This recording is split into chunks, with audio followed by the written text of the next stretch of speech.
إذ أنتم بالعدوة الدنيا وهم بالعدوة القصوى والركب أسفل منكم ولو تواعدتم لاختلفتم في الميعاد ولكن ليقضي الله أمرا كان مفعولا ليهلك من هلك عن بينة ويحيى من حي عن بينة وإن الله لسميع عليم إذ يريكهم الله في منامك قليلا ولو أراكهم كثيرا لفشلتم ولتنازعتم في الأمر ولكن الله سلم إنه عليم بذات الصدور وإذ يريكموهم إذ التقيتم في أعينكم قليلا ويقللكم في أعينهم ليقضي الله أمرا كان مفعولا وإلى الله ترجع الأمور۔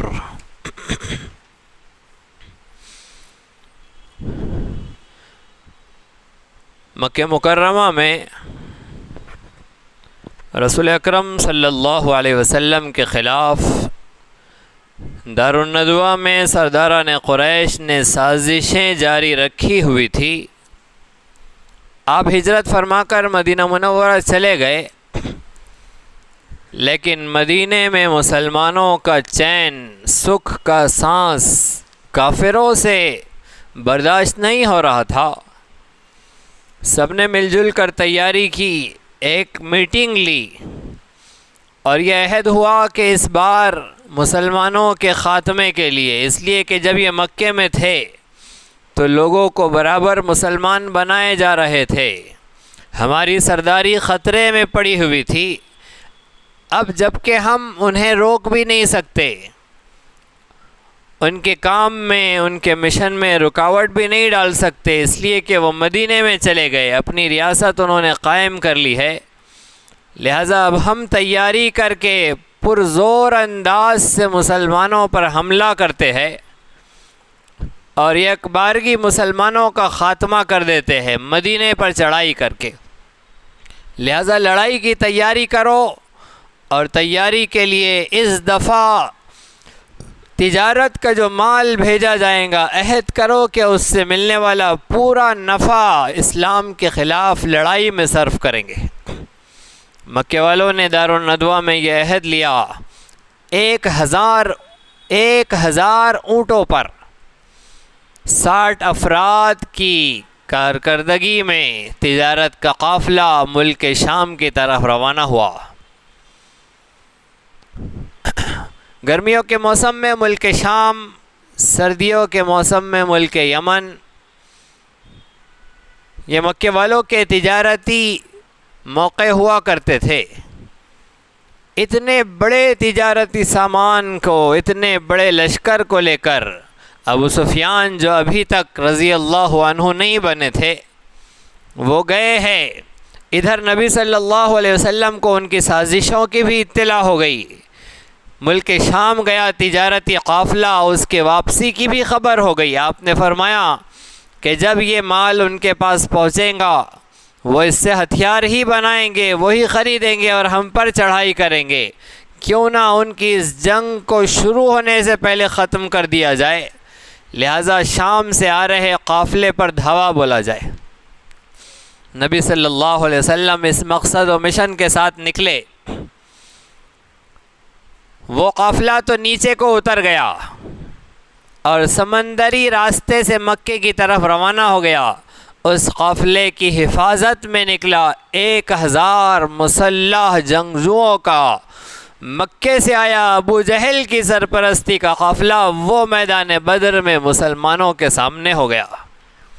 اور پھر اللہ رب العزت نے اپنی مدد و نصرت کے ساتھ جو عظیم الشان فتح 2 ہجری 17 رمضان المبارک میں عطا فرمائی، اس فتح کا نتیجہ تھا کہ اسلام کے عملی غلبے کا، حق کے عملی غلبے کا ظہور 2 ہجری رمضان المبارک میں ہوا۔ اللہ رب العزت نے فرمایا کہ مسلمانوں، جب تم نے ہمارے دین کو غالب کیا ہے تو اب تمہیں خوشی منانے کا موقع ہے۔ لہذا ہم طے کرتے ہیں کہ آج سے رمضان کے ختم پر تم خوشی مناؤ گے۔ لہذا عید الفطر کی ابتدا ہوئی۔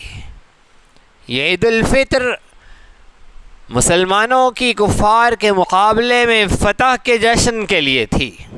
یہ عید الفطر حق کے غلبے کی وجہ سے تھی۔ اسلام آ کر 14 سال ہو چکے تھے۔ محمد مصطفیٰ صلی اللہ علیہ وسلم کی نبوت کے 14 سال ہو کر 15واں سال جاری تھا۔ اب تک عید نہیں منائی گئی، لیکن جب اسلام کے غلبے کا ظہور ہوا، عملی طور پر کافروں کی کمر توڑی گئی، جب اللہ رب العزت نے عید منانے کی اجازت دی، عید منانے کا موقع دیا، تب تک عید نہیں منانی تھی، تب تک تیاری کرنی تھی، تب تک لگے رہنا تھا اپنے مشن پر، اپنے کام پر۔ عید کا یہ تصور تھا۔ ہماری ساری عیدیں چپ چپ کی عیدیں ہیں۔ آج کائنات عید کو ترس رہی ہے۔ حقیقی عید کچھ نہ کچھ درجے میں 100 سال پہلے تک منائی جا رہی تھی۔ جیسے ہی خلافت عثمانیہ کا سقوط ہوا ہے، خاتمہ ہوا ہے، پھر حق کے غلبے کے مظاہر نظر نہیں آتے، اب باطل کے دندنانے کے مناظر ہے، اب کفر کے سر چڑھ کر بولنے کے مناظر ہے۔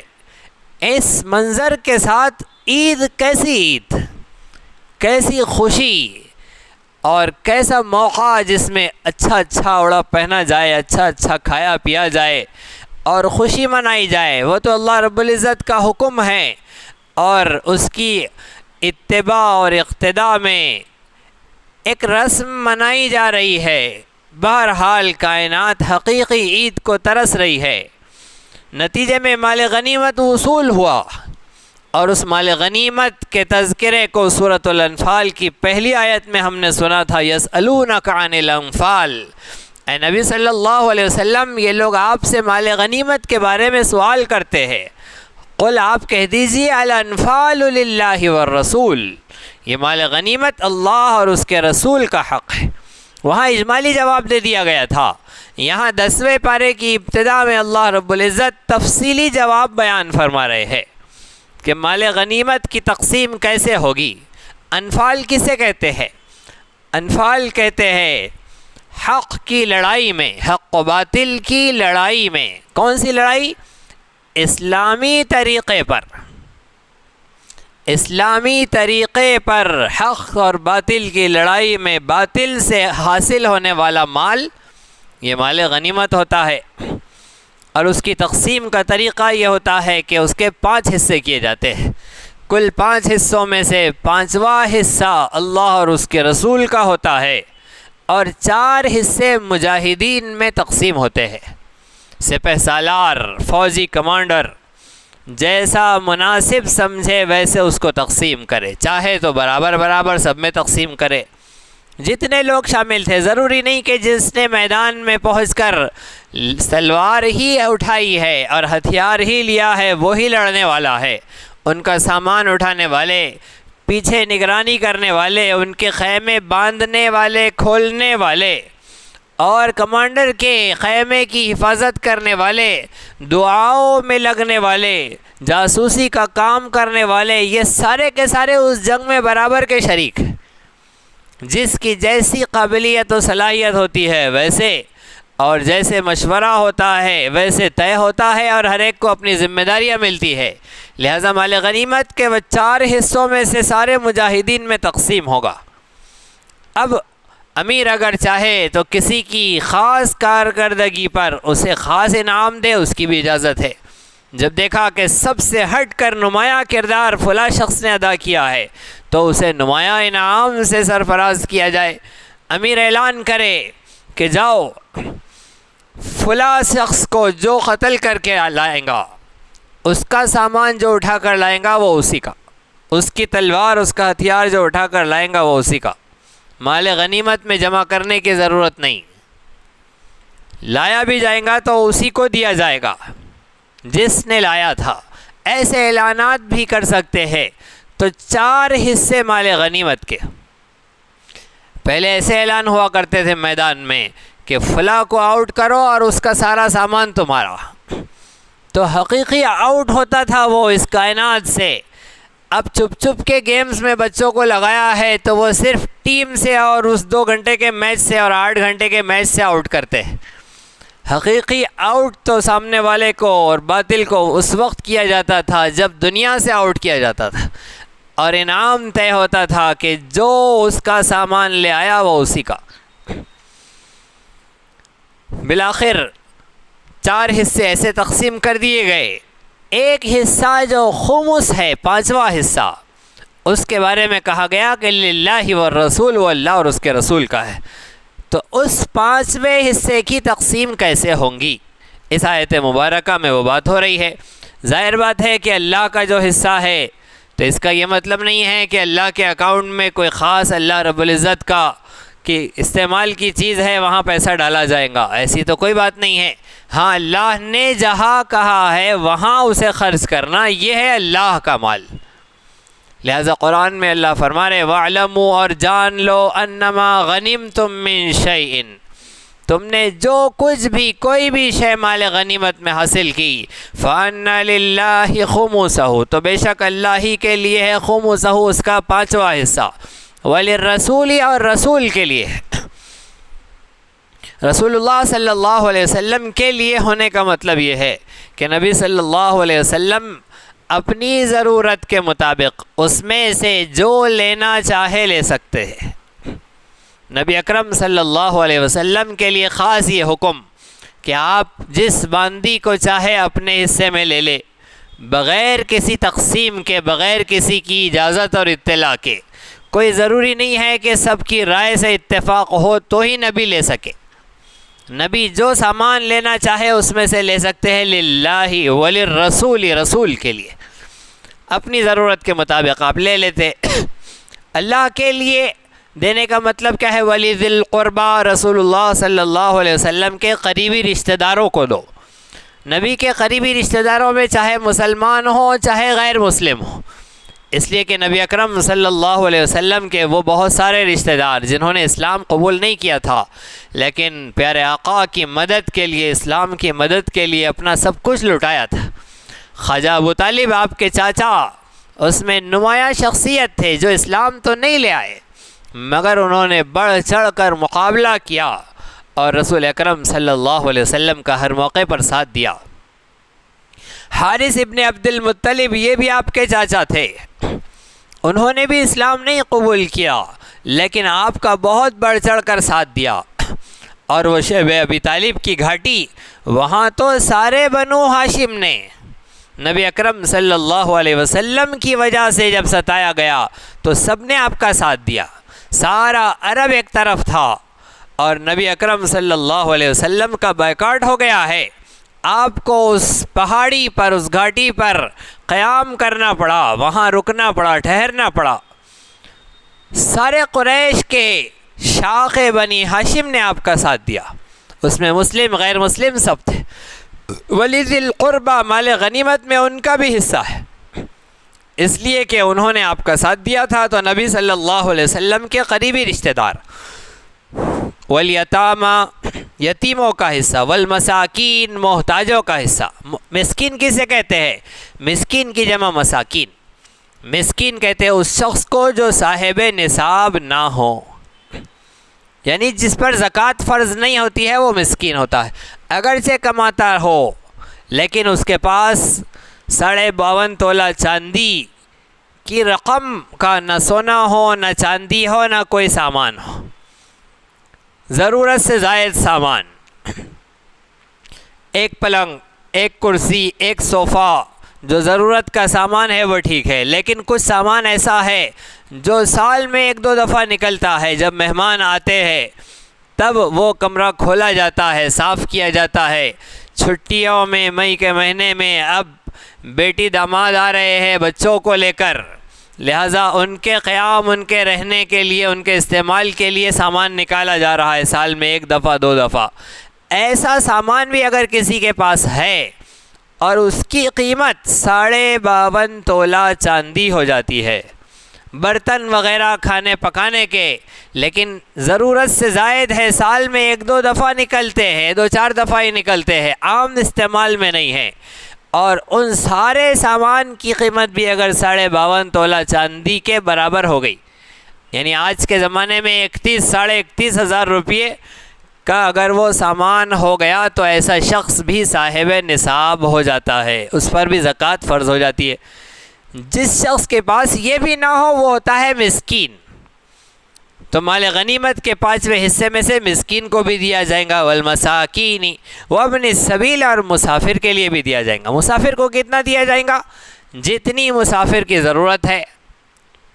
عام طور پر ایسے بھی ہوتا ہے کہ مسافر اپنے گھر پر مالدار ہوتا ہے لیکن سفر میں محتاج ہو جاتا ہے، ایسے شخص کو بھی مال غنیمت میں سے حصہ دیا جائے گا۔ اللہ فرما رہے ہیں کہ یہ 4 حصے تو تمہارے ہوں گے مجاہدین، 5واں حصہ خاص ان لوگوں کے لیے رکھو۔ اگر تم نے 5ویں حصے کو انصاف کے ساتھ تقسیم کر دیا تو یہ تمہارے ایماندار ہونے کی علامت اور دلیل ہے۔ ان کنتم آمنتم باللہ والیوم الآخر، مال غنیمت کے 5ویں حصے کی اس قاعدے کے مطابق تقسیم تم پر فرض ہے اگر تم اللہ پر ایمان رکھتے ہو، وما انزل علی عبدنا، اور اس چیز پر ایمان رکھتے ہو جو ہم نے اپنے بندے پر نازل فرمائی۔ نبی اکرم صلی اللہ علیہ وسلم پر جو کلام پاک نازل ہوا اس پر ایمان رکھنے والوں پر فرض ہے کہ مال غنیمت کا 5واں حصہ انصاف کے مطابق تقسیم کرے۔ اور فرمارے یوم الفرقان، ہم نے فرقان کے دن، اس حق اور باطل کے درمیان فرق کر دینے والے دن کو جو اپنے نبی پر اپنی مدد نازل کی ہے، اس مدد پر جن کا ایمان ہے۔ کون سا دن ہے یوم فرقان؟ یوم التقى الجمعان، وہ دن جس دن 2 جماعتیں آپس میں لڑی تھی، کفر اور اسلام کا معرکہ، حق اور باطل کی لڑائی جس دن ہوئی تھی، اس بدر کے دن اللہ رب العزت کی طرف سے مدد کا نازل ہونا، فرشتوں کا آنا، حضرت جبرائیل کا 1000 کی تعداد میں فرشتوں کو لے کر آنا، اس کے بعد 3000 کی تعداد میں فرشتوں کا آنا، پھر اللہ رب العزت کی طرف سے 5000 فرشتوں کے آنے کا وعدہ طے ہونا کہ اگر کافروں کی کمک آ گئی تو ہم بھی فرشتے 5000 بھیجیں گے۔ یہ جو مدد اللہ نے نازل فرمائی ہے، اللہ فرما رہے کہ جس کو اس مدد پر ایمان ہے اسے چاہیے کہ وہ مال غنیمت کا پاس و لحاظ کرے، اس میں خیانت سے کام نہ لے۔ واللہ علی کل شیء قدیر، اللہ رب العزت ہر چیز پر قدرت رکھنے والا ہے۔ آگے اللہ رب العزت ارشاد فرما رہے ہیں، نبی اکرم صلی اللہ علیہ وسلم کے میدان بدر کا منظر بیان فرما رہے۔ اب ان آیات میں کچھ تو بدر کا منظر بیان کیا جائے گا، کچھ بدر سے پہلے مدینے میں پیارے آقا کے خواب کا منظر بیان کیا جائے گا۔ اس رکوع میں، مختصر سے رکوع میں، میدان بدر کا ایک منظر پیش کیا جا رہا ہے۔ نبی اکرم صلی اللہ علیہ وسلم 17 رمضان کو میدان بدر میں جب پہنچے ہیں، کافر پہلے سے پہنچ گئے تھے، مدینے سے 80 میل کے فاصلے پر میدان بدر ہے۔ کافروں نے بدر کے کنویں کے پاس سخت زمین پر جو نچلا حصہ تھا وہاں پر پڑاؤ ڈال دیا، جو کہ جنگ کے لیے سب سے موزوں جگہ تھی پورے میدان کی۔ اپنی معلومات کے تحت، اپنی عقل مندی اور ہوشیاری کے تحت انہوں نے وہ فیصلہ کر کے کافروں نے اپنا پڑاؤ ڈال دیا۔ نبی صلی اللہ علیہ وسلم نے ایک مقام کے لیے متعین کیا کہ یہاں ہم اپنا پڑاؤ ڈالیں۔ حضرت خباب ابن المنذر رضی اللہ عنہ نے فرمایا، اے نبی صلی اللہ علیہ وسلم، یہ آپ نے جو پڑاؤ ڈالنے کے لیے فرمایا ہے کیا اللہ کا حکم ہے یا آپ نے اپنی رائے سے کہا ہے؟ نبی صلی اللہ علیہ وسلم نے فرمایا کہ یہ میں نے اپنی رائے سے کہا ہے۔ حضرت خباب نے کہا کہ اگر اللہ کا حکم ہوتا تو سر آنکھوں پر کہ ہم کو تو پھر ماننا ہی ہے، لیکن اگر آپ کی رائے ہے، آپ کا فرمان ہے، تو میری رائے یہ ہے کہ ہم یہاں نہ پڑاؤ ڈالیں، تھوڑے آگے بڑھ کر ریتیلا ٹیلا ہے وہاں پر ہم اپنا پڑاؤ ڈالیں۔ میدان جنگ کے لیے جب دشمن ہماری طرف بڑھ رہا ہو تو ہم جہاں کھڑے رہ کر لڑائی کریں وہ جگہ ہو۔ یہ ریتیلا ٹیلا یہاں پر ہم پڑاؤ ڈال دیں۔ پیارے آقا کو ان کی رائے پسند آئی اور رسول اکرم صلی اللہ علیہ وسلم نے اپنے صحابی کی رائے کو پسند فرمایا، وہاں پڑاؤ ڈالا۔ خیمے لگ گئے ہیں، رات کو زوردار بارش ہوئی ہے، وہ ریت ساری کی ساری جم گئی۔ ان کا اونچا علاقہ تھا، ریت جم گئی۔ وہ نیچے علاقہ تھا، وہاں پانی جمع ہونے لگا، اور جہاں کافروں نے پڑاؤ ڈالا تھا وہاں پر سب کیچڑ ہو گیا، ان کے پاؤں دھسنے لگے، مسلمانوں کے پاؤں جمنے لگے۔ اللہ رب العزت نے ظاہری مدد و نصرت کا ایک بہترین نمونہ یہاں ارشاد فرمایا۔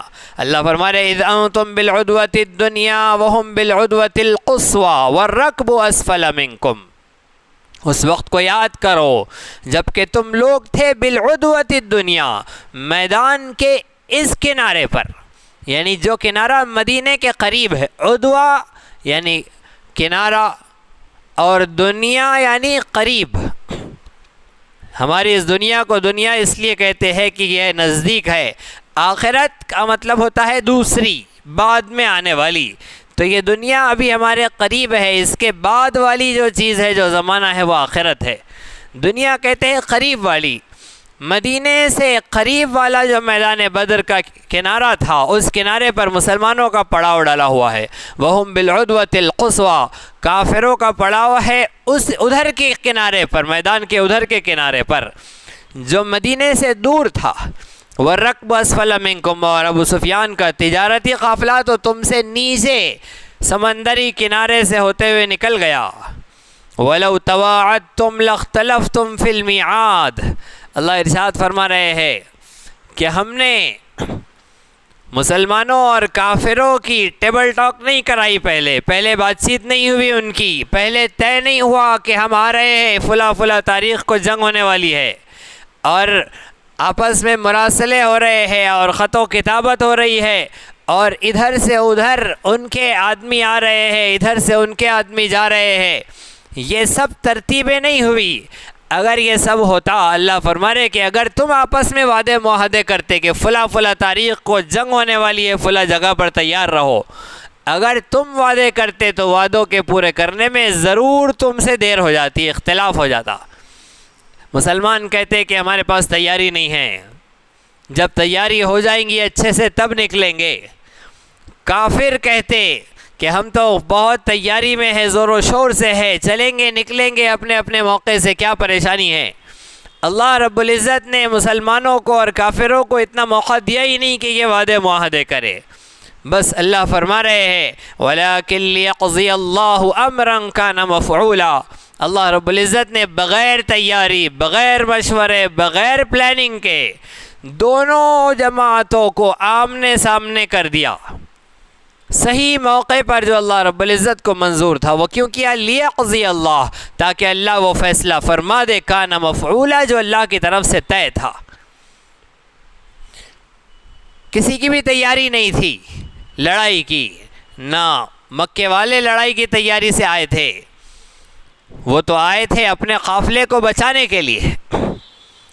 اگر لڑائی ہو جائے تو پھر سیدھے مدینے پر حملہ کریں گے، انہیں کیا پتا تھا کہ بدر میں رکنا پڑے گا، وہ تو اس کوشش میں تھے کہ جا کے سیدھے مدینے کو آگ لگا دیں گے۔ لیکن مدینے کے باہر 80 میل دور بدر ہی میں انہیں ٹھہرنا پڑا، اس لیے کہ مسلمان قریب تھے اور پہنچ ہی رہے تھے، اور مسلمان تو لڑائی کی تیاری میں تھے ہی نہیں۔ مسلمان تو چاہ رہے تھے کہ کافروں کی جنگی تیاریوں کو ناکام بنا دیا جائے تاکہ جنگ ہی نہ ہو، مسلمان یہ تیاری میں تھے۔ لیکن اللہ رب العزت کا کچھ اور فیصلہ تھا کہ اللہ فرما رہے لیقضی اللہ، تاکہ اللہ فیصلہ فرما دے اس چیز کا جو طے تھا اللہ کے یہاں سے، اور وہ کیا تھا؟ لیہلک من ہلک عن بینہ، تاکہ ہلاک ہو جائے وہ جو ہلاک ہونا چاہتا ہے، عن بینہ، واضح دلائل کے ساتھ۔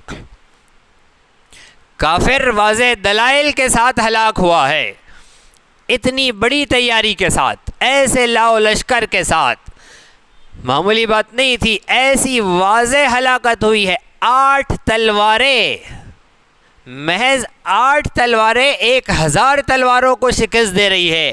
ام بینہ، اس سے واضح کیا شکست ہو سکتی ہے؟ تو اللہ فرما رہے جنہیں ہلاک ہونا چاہیے وہ ہلاک ہو بالکل کھلے طور پہ، علی الاعلان، بالکل بغیر کسی ڈھکی چھپی بات کے۔ صرف 8 تلواروں نے 1000 تلواروں کو شکست دی ہے۔ مسلمانوں کے پاس صرف 8 تلواریں ہیں۔ وَيَحْيَىٰ مَنْ حَيَّ عَنْ بَيِّنَةٍ، اور اللہ فرما رہے تاکہ وہ جیے جو جینا چاہتا ہے عن بینہ، پورے دلائل کے ساتھ، وضاحت کے ساتھ۔ تو اللہ کی مدد و نصرت کے ساتھ مسلمانوں نے فتح حاصل کی۔ وَإِنَّ اللَّهَ لَسَمِيعٌ عَلِيمٌ، اور بے شک اللہ رب العزت خوب سننے والے، خوب جاننے والے ہیں۔ نبی صلی اللہ علیہ وسلم نے مدینے میں خواب دیکھا تھا۔ آپ نے دیکھا کہ مسلمانوں کی تعداد بہت زیادہ ہے، کافروں کی تعداد بہت کم ہے، اور مسلمانوں نے کافروں پر حملہ کیا اور کافروں کو شکست دے دی۔ صحابہ کرام بہت خوش ہو گئے کہ ہم اتنی بڑی تعداد میں ہیں، کفار کم تعداد میں ہے اور ہم نے کافروں کو شکست دی ہے۔ جیسے ہی میدان بدر میں پہنچے ہیں تو منظر الٹا ہے، مسلمانوں سے 3 گنی زیادہ تعداد کافروں کی ہے۔ تو خواب تو نبی پاک نے دیکھا تھا کہ کافر کم ہے، مسلمان زیادہ ہے، لیکن حقیقت یہ ہوئی کہ کافر زیادہ ہے، مسلمان کم ہے۔ تو نبی کا خواب تو سچا ہوتا ہے، نبی خواب بھی دیکھے تو وہی ہے، نبی جاگے تو بھی وہی ہے، پھر اس خواب کا کیا مطلب ہے؟ تو خواب کے بارے میں ایک بات سمجھ لینی چاہیے کہ خواب کی ایک صورت ہوتی ہے، ایک حقیقت ہوتی ہے۔ حقیقت یعنی اس کی تعبیر ہوتی ہے۔ بعض دفعہ منظر کچھ اور ہوتا ہے، خواب میں جو نظر آیا اس کی تعبیر کچھ اور ہوتی ہے۔ رسول اکرم صلی اللہ علیہ وسلم کی چاچی تھی ام فضالہ، ام فضل، نبی اکرم صلی اللہ علیہ وسلم کے بارے میں انہوں نے خواب دیکھا اور پیارے آقا کو آ کر سنایا کہ بہت ہیبت ناک ڈراؤنا میں نے خواب دیکھا ہے۔ پیارے آقا نے فرمایا کہ کہو تو کیا خواب دیکھا ہے؟ وہ کہنے لگی کہ بہت ڈر لگ رہا ہے بیان کرنے میں، نہیں بتلاؤ کیا بات ہے، کیا مسئلہ ہے؟ جب خواب سنایا ہے انہوں نے کہا کہ میں نے خواب دیکھا کہ آپ کے یعنی نبی صلی اللہ علیہ وسلم کے جسم اطہر کا ایک ٹکڑا کٹا اور میری جھولی میں آ کر گر گیا۔ وہ وقت وہ تھا جب کہ مدینے میں یہودیوں کی طرف سے نبی اکرم صلی اللہ علیہ وسلم کے قتل کی سازشیں چل رہی تھی۔ تو ایسا خواب دیکھا تو وہ گھبرا گئی۔ پیارے آقا نے فرمایا بہت اچھا خواب دیکھا آپ نے، اس خواب کا مطلب یہ ہے کہ میری بیٹی فاطمہ کو ایک لڑکا ہوگا جس کی پرورش آپ کی گود میں ہوگی۔ اور اس خواب کی تعبیر ہوئی، حضرت حسین رضی اللہ عنہ کی ولادت ہوئی اور ان چاچی کے گود میں حضرت حسین رضی اللہ عنہ نے بہت زمانے تک پرورش پائی۔ تو منظر تو کیا تھا کہ آپ کے جسم کا گوشت کا ٹکڑا کٹ رہا ہے اور اس کی تعبیر یہ تھی کہ آپ کے جگر کا ٹکڑا فاطمہ بنت محمد رضی اللہ عنہا ان کے لڑکے کی ولادت ہوگی۔ تو یہ منظر ہوتا ہے خواب کا، اس کی تعبیر کچھ اور ہوتی ہے۔ تو نبی صلی اللہ علیہ وسلم کا خواب کہ کافر کم تعداد میں نظر آئے، اس کی تعبیر یہ ہے کہ کافر شکست کھائیں گے، یہ منظر تھا۔ اس لیے کہ عام طور پر کم تعداد میں، قلت میں جو لوگ ہوتے ہیں وہ شکست کھاتے ہیں، تو بتانا یہ تھا کہ ان کی تعداد کم ہے، یعنی وہ شکست کھانے والے ہیں، وہ ہارنے والے ہیں۔ یہ خواب نبی صلی اللہ علیہ وسلم نے دیکھا۔ اللہ رب العزت وہ منظر بیان فرما رہے ہیں، اِذْ يُرِيكَهُمُ اللَّهُ فِي مَنَامِكَ قَلِيلًا۔ اے نبی صلی اللہ علیہ وسلم اس وقت کو یاد کریے جب کہ اللہ رب العزت دکھا رہے تھے، جب اللہ نے آپ کو دکھایا تھا، ہم ان کی تعداد قلیلاً انتہائی کم، بہت تھوڑی۔ وَلَوْ أَرَاكَهُمْ كَثِيرًا لَفَشِلْتُمْ۔ جیسے ہی نبی صلی اللہ علیہ وسلم نے خواب سنایا صحابہ کو، صحابہ بہت پرجوش ہو گئے کہ چلو اب تو کافر تعداد میں بھی کم ہے، اب ہم اچھے سے لڑائی کریں گے۔ اللہ فرما رہے اگر ہم آپ کو کافروں کی تعداد زیادہ دکھا دیتے، ولو اگر اراکا دکھا دیتے آپ کو اللہ رب العزت ان کی تعداد کثیراً بہت زیادہ، لفشلتم، پھر پیارے آقا آ کر مسلمانوں کو سناتے تو مسلمان گھبرا جاتے، پھسل جاتے کہ نہیں کافر بہت زیادہ تعداد میں ہے، ابھی ہم تیاری سے نہیں ہیں، ابھی ہم تیار ہو کر نہیں آئے ہیں۔ یہ سب مسائل ہوتے۔ اللہ فرما رہے وَلَا تَنَازَعْتُمْ فِي الْأَمْرِ، اس کے بعد تمہاری آپس میں بحث تکرار ہو جاتی، کچھ لوگ کہتے ہیں کہ ابھی ہماری تیاری نہیں ہے، ہم تعداد میں نہیں ہیں، کچھ کہتے ہیں کہ کوئی بات نہیں، تیاری نہیں ہے تو بھی اللہ ہمارے ساتھ ہے۔ غرض یہ کہ آپس میں اختلاف ہو جاتا ہے، اس لیے اللہ رب العزت نے خواب ہی میں کافروں کی تعداد کم دکھائی۔ ولیکن اللہ سلم، لیکن اللہ رب العزت نے سلامتی کا معاملہ فرمایا۔ انہ علیم بذات الصدور، اللہ رب العزت سینوں کے راز جاننے والا ہے، تو اللہ کو سب پتہ ہے سینوں میں کیا چھپا ہے، صحابہ کیا سوچ سکتے تھے اللہ کو پتہ ہے، اس لیے اللہ رب العزت نے نبی کو ویسا ہی خواب دکھایا۔ آگے اللہ رب العزت میدان بدر کا منظر بیان فرما رہے، وہاں پیارے آقا کو خواب میں دکھایا تھا، یہاں میدان میں اب مسلمانوں اور کافروں کو اللہ کیا منظر دکھا رہے ہیں۔ وَإِذْ يُرِيكَهُمُ اللَّهُ وَإِذْ يُرِيكُمُوهُمْ، اور اس وقت کو یاد کرو جب دکھایا تم کو، ہم ان کی تعداد، اذ التقیتم جب تم نے ان سے لڑائی کی تھی، فی اعینکم تمہاری آنکھوں میں، قلیلا انتہائی کم۔ مسلمان جیسے ہی میدان میں آئے تو جو سامنے والی فوج تھی کافروں کی، مسلمانوں کو صرف وہی نظر آئی، جو پیچھے والے تھے وہ نظر ہی نہیں آئے، تو مسلمان سمجھے کہ یہ تو بہت کم ہے۔ اللہ فرما رہے کہ ہم نے کافروں کی تعداد تمہاری نگاہوں میں تم کو کم دکھائی، صرف آگے والے دکھائے پیچھے والے نہیں دکھائے، اس سے تم پرجوش ہو گئے۔ وَيُقَلِّلُكُمْ فِي أَعْيُنِهِمْ، اور اللہ فرما رہے کہ مسلمانوں کی تعداد بھی کافروں کو اللہ نے کم دکھائی۔ مسلمان تو تھے ہی کم، لیکن اور کم دکھائی، وہ کیوں؟ مسلمان کو کافروں کی تعداد اس لیے کم دکھائی تاکہ مسلمان پرجوش ہو، اور کافروں کو مسلمانوں کی تعداد اس لیے کم دکھائی کہ کافر بے فکر ہو جائے، کافر کہے کہ ارے یہ تو بہت کم ہے، ان کو تو ہم یوں منٹوں میں لپیٹ دیں گے، صاف کر دیں گے، ان کو تو یہ تو بائیں ہاتھ کا کھیل ہے ہمارا۔ اگر اللہ کافروں کی نگاہوں میں مسلمانوں کی تعداد زیادہ دکھا دیتا تو کافر بھاگ جاتے، اس لیے اللہ رب العزت دونوں کو میدان میں رکانا چاہ رہے تھے، دونوں کا اللہ میدان میں مقابلہ کرانا چاہ رہے تھے، اس لیے کسی کی پلاننگ کام نہیں کر رہی تھی، اکیلے اللہ رب العزت کا پلان کام کر رہا تھا۔ اور کیا شاندار بات ہے، اللہ رب العزت جب کسی چیز کا فیصلہ فرما دیتے ہیں تو کائنات کا سارا نظام اللہ کے فیصلے کو پورا کرنے میں جٹ جاتا ہے، لگ جاتا ہے، ساری کائنات کا نظام اس میں مصروف ہو جاتا ہے۔ ایسے اللہ رب العزت کے جامع ترین فیصلے ہوا کرتے ہیں۔ تو اللہ رب العزت کا بہرحال فیصلہ تھا کہ حق و باطل کو لڑانا ہے اور باطل کی اینٹ سے اینٹ بجانی ہے۔ اللہ فرما رہے لیقضی اللہ امرا، یہ سب اللہ نے اس لیے کیا تاکہ اللہ وہ فیصلہ کر دے کانا مفعولا جو اللہ کے یہاں طے تھا، باطل کی شکست کا فیصلہ، حق کے غالب کرنے کا فیصلہ۔